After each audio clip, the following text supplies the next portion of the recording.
Hello.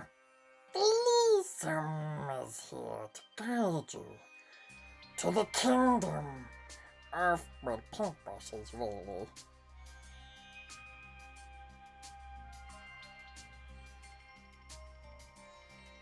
Welcome, miniature fans. This is a special episode, and it's dedicated to Mshaylle and all my goblins. Now, a little while back, I had my birthday, and they came together, and Mshaylle made me this fantastic box. Now, I want to show you the box, and after I've showed you this box, I will give you a little interview with Mshaylle and ask her some questions and see how she made this fantastic item.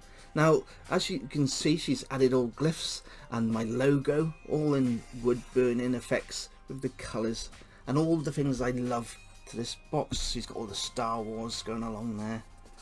She's got the Goblin Army on the side, more Star Wars.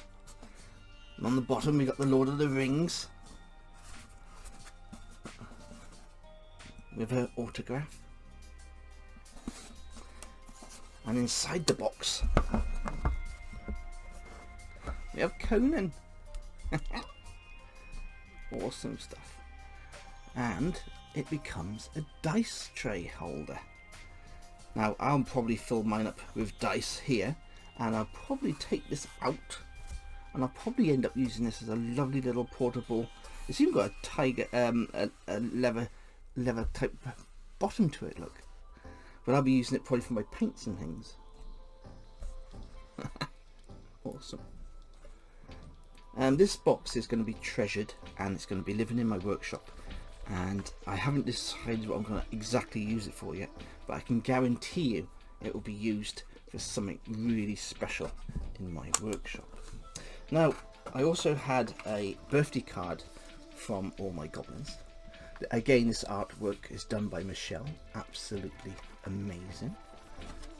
And my goblins signed the card for me. Absolutely beautiful. So just wanted to keep this short and say thank you all so much and love it to all of you. Thank you. Now, what I'm going to do now is I'm going to open a Zoom meeting, and I am going to talk to Mshaylle directly with my partner Claire, because Claire also had a box just like this one. Welcome, Mshaylle, and my partner Claire. Mshaylle made our fantastic boxes, and Claire is going to give a little demonstration of her little box that she got. Okay, so that's the front and the sides. And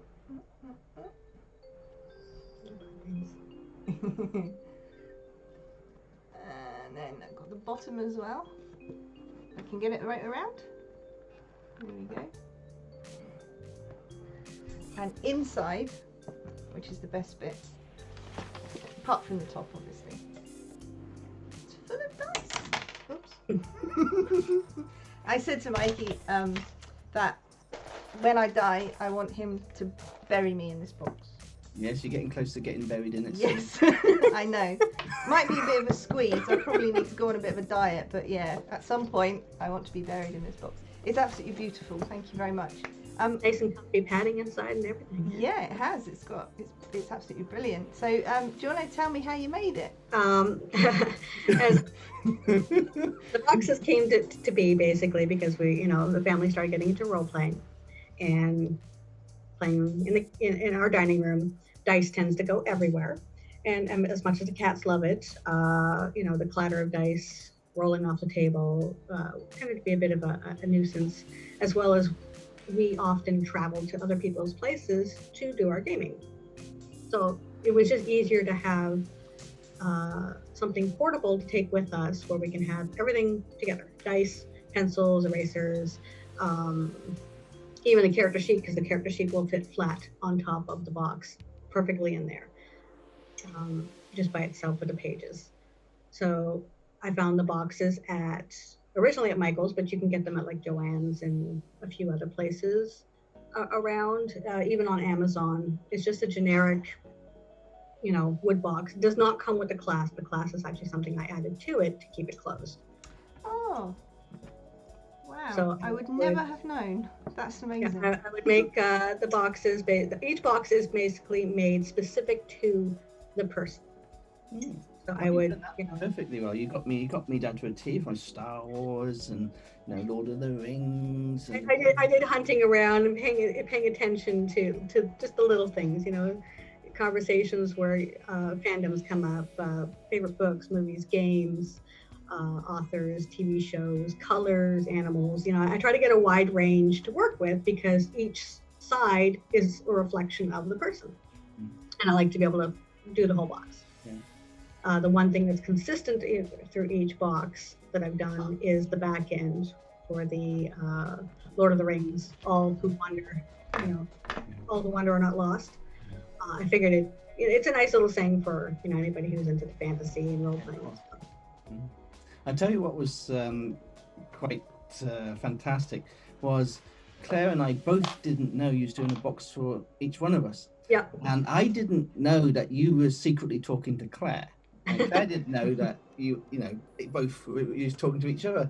So when the parcel arrived, both Claire and I knew that there was a box, but we didn't know there was a box for ourselves. Yeah. And we had no idea.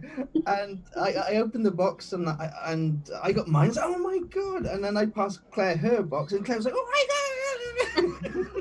Yeah. It was crazy, but it's so much fun.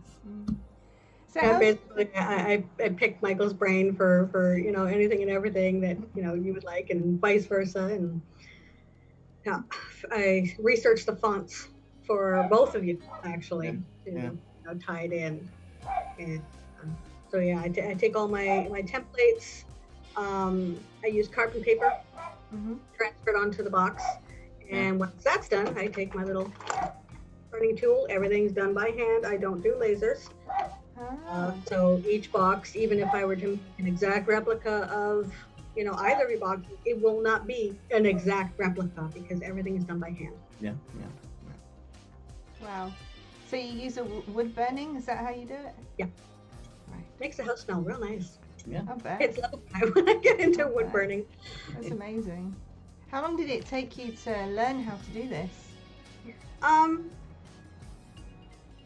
Not really long actually. It was just kind of like the first few were an experiment, and I've improved upon little bits and pieces here and there.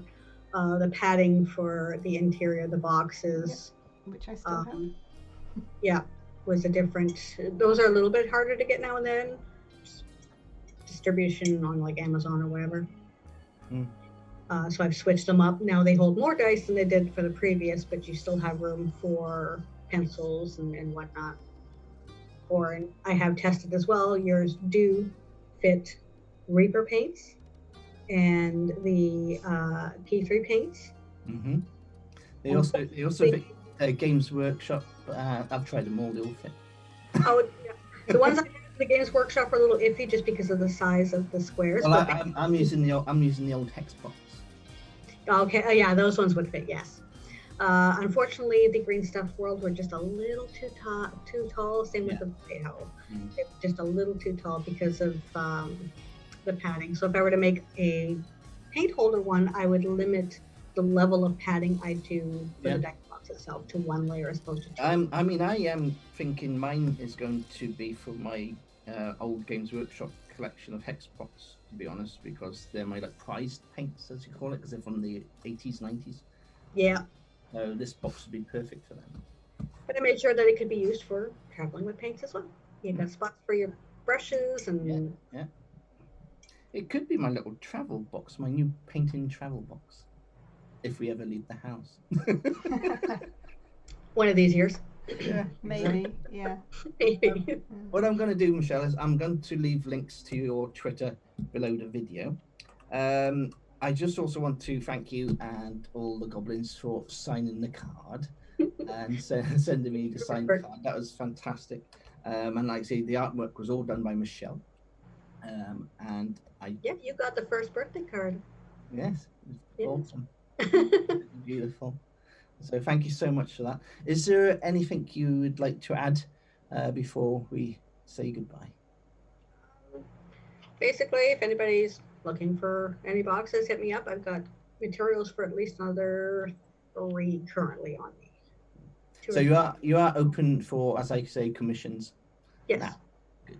Yeah, I could probably spend minimum 2. So, if anybody's interested in an amazing box by Mshaylle, the link is below. You can contact her through Twitter. You send her a DM on Twitter. And all I can say now is thank you so much. And loads of love to you. And thank you. Glad you guys love it. Thank you. Thank you, guys. See you soon. Bye.